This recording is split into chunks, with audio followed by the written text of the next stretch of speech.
Seminole, another cat.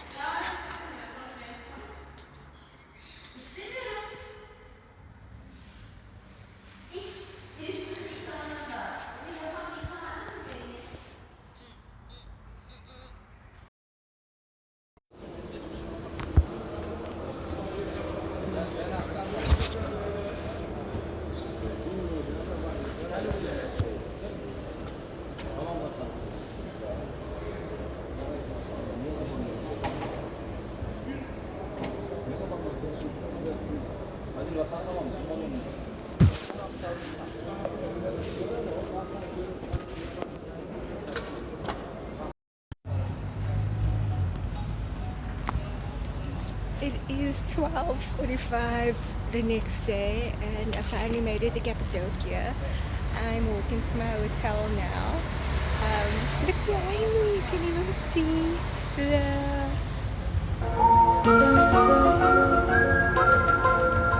Sorry, I'm really tired. You can even see the caves behind me. How cool is that? But anyway, it looks beautiful. I'm going to enjoy my time here. You actually can't see the caves.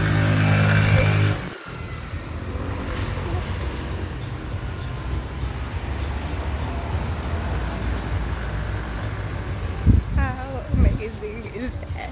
And I'm not even checked in yet. This is walking from the bus station to my hotel. This is where I'm staying. This is the property. Apparently when the hot air balloons do take place, you can get a good view from here. But look,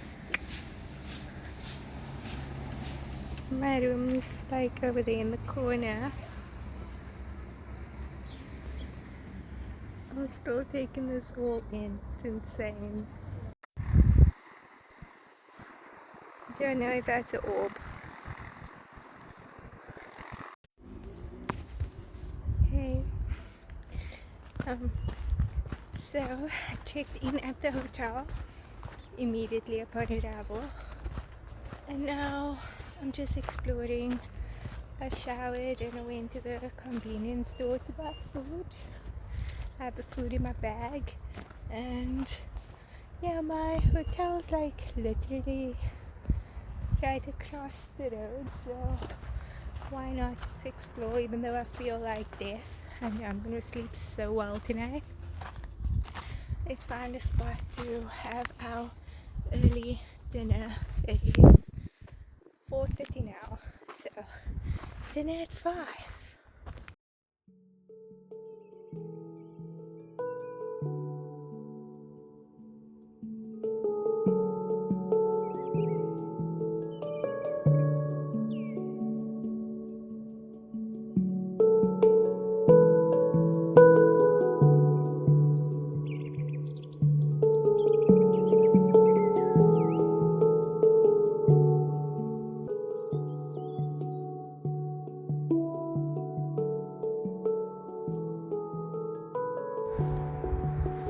I don't even have an appetite anymore just because of everything going on behind me.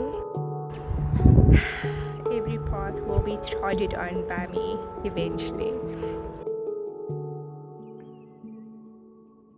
Somewhere between the bus terminal and Cappadocia, something shifted. I stopped being a tourist and I became a traveler. I became me again. A little girl that longed for nature, movement, animals, stillness. I did it. I found my first cave with a hole. Didn't go in yet. Let's do it together.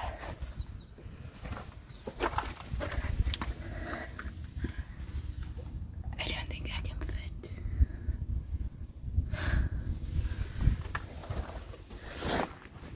There's another one, a bigger one.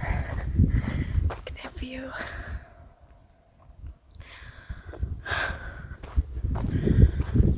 It's so dark and scary. And yeah, the view we were looking at earlier, I'm there now. Still didn't have my dinner.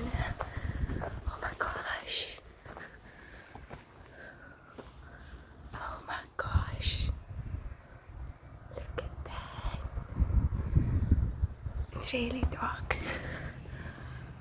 Wow, wow, wow. I think this was a church. That looks a bit like Jesus or his mom. Wow, saints. Holy shit, I need to go in.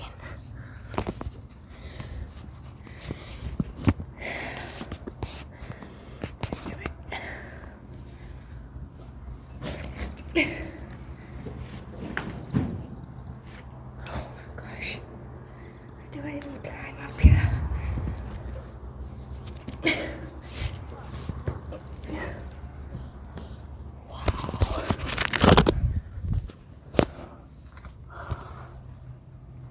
I'm not gonna lie, I'm a bit scared.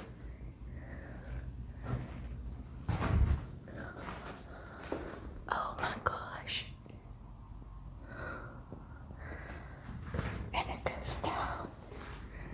This is where I came in.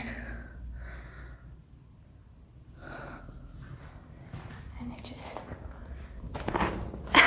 drops down. I guess I can tick this goal off my bucket list. Now I'm in a cave. The view is stunning. I'm assuming that's where they lit candles. People that was here once upon a time. But I mean actual columns. Man is incredible. I'll give them that. We have our flaws, but we also have some surprises up our sleeves.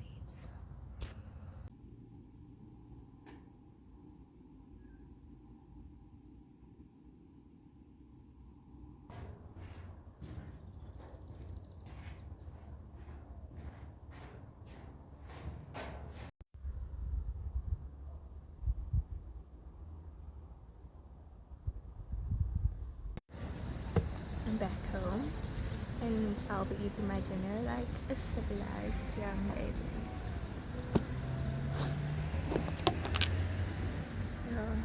I bought one plum prune.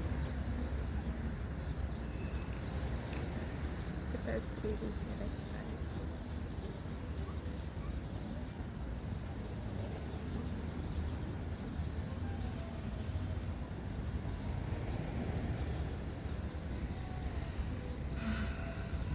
I'm grateful for this day. I'm grateful for this prune. It nourishes my body.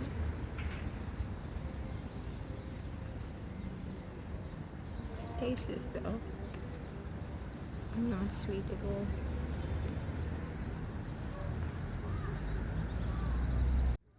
I'm grateful for this sandwich that I made me. And I'm grateful that I have the means to get into these places. I'm grateful for the bed that I'm sleeping in tonight. It's a female dorm. I'm grateful for everyone that I met today.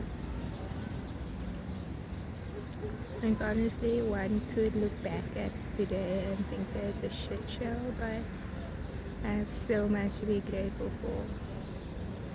Getting myself here literally took 12 hours. My bus that I took from Saffronbulo to Ankara was 4 hours, and then I had to transfer to another bus.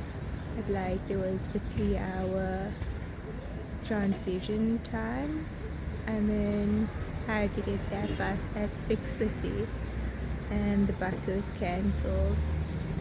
But the guy that worked for the bus company, his name was Arun.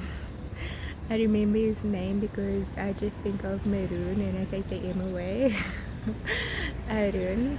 He looked like Sam Smith, and he was so helpful from start to finish, and I'm so grateful that everyone that I met on my path, on my travels, has been good people. I never felt any bad energy from anyone, but this guy in particular today, it was just so nice to not have to do things for myself and just have someone take control. Um, like he rebooked the bus, and I know it's his job, but afterwards he like sat with me while I waited for the new bus. His shift ended and he still stayed to make sure that I get on the bus. He poured me coffee. When I was actually on the bus, he loaded my bags, and yeah, he came to check on me just before we departed. He came inside the bus. He's like, "You good?" And mind you, he doesn't speak English. We use like Google Translate and stuff. And people, you don't have to do that for people you'll never see again. So yeah, he's the reason why the day wasn't a shit show.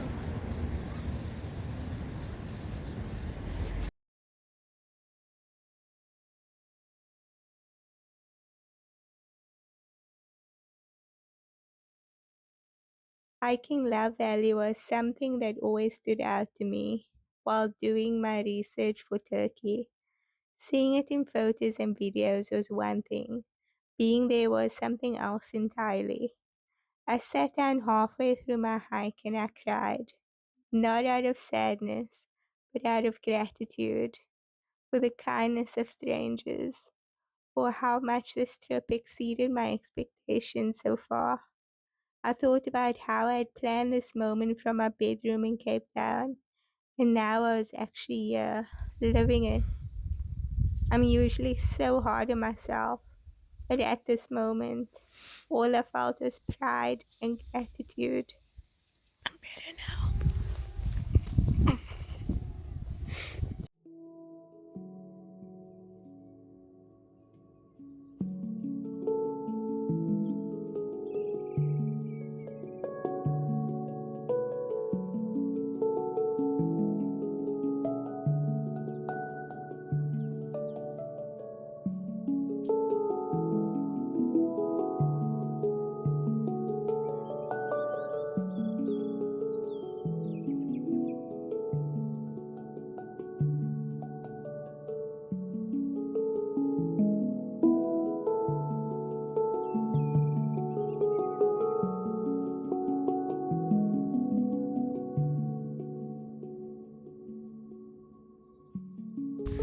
I am 7 kilometers into the hike. Look at that. I'm almost out of water. By almost, I mean I have about 4 sips of water left. But luckily, I'm finding grapes everywhere.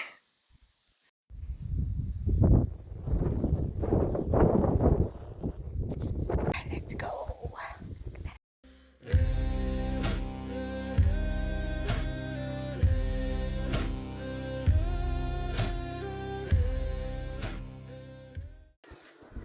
So today I was feeling quite weak and drained. I had no energy. This morning I got up early. I went to go see the hot air balloons, and I saw it for the first time on day 3 of being in Cappadocia because the weather was too poor for them to actually do the balloons. And this morning was just magical seeing it. However, after that, I just ate and I went to bed. And I've been sleeping the entire time. And this is me now on top of Gorham Open Air Museum. I didn't know what it was, to be honest, but it's very close to my hotel, and I just wanted to see the valley and explore some caves. And the closer I got, the more people I saw. Like there's just swarms of tourist buses and tourists everywhere. So I took a little path along the side and ended up by an old man's cave. as I was following this path, this old man just shouted, "Hello!" And I thought, okay, maybe I must take that path and not the path I was going to take. The path kind of separated into a fork, and when I went there, he led me to this cave where he stays. The man could have been about 70 years old. So it's like one of the caves behind me, but just picture like rugs alongside the walls of the caves. And he had a lot of clothes hanging along the wall of the cave as well. And he gave me some grapes, same like the grapes that was just everywhere yesterday at Love Valley. It was everywhere on this path as well. He picked some grapes for me, and then he cut up an apple for me as well. And then he showed me like his water source. He took me to another cave that had fresh water in it. Like, what else did he show me? He showed me like this cave hole that dropped down, and it just made a loud echo when he spoke in it. And after that, I was on my way. I had yogurt in my bag. I wanted to give it to him, but he didn't want to take it. And this is me now, sitting on top of Gorham Open Air Museum, experiencing firsthand local living in a cave where they pay an entrance fee for comfort of a bricked path, taking them cave by cave by cave.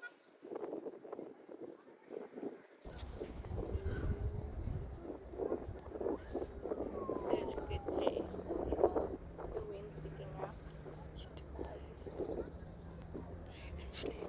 I'm assuming to just follow the road because there's cars over there.